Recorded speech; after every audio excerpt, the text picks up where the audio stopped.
The Primrose Friends present Meet Libby. Libby and the Primrose Friends are out on the playground. It's always fun playing with your friends outside. Unless someone is not playing fair.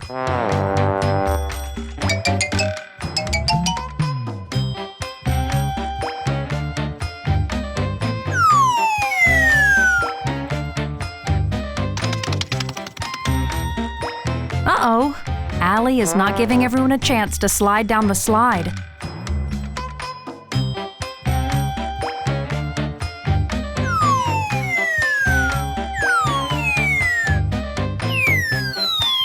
And her friends are getting frustrated.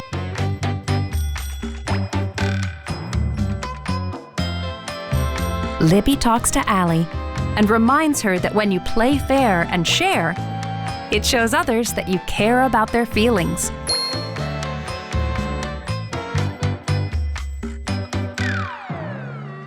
And now, everyone gets to have fun on the playground. Together!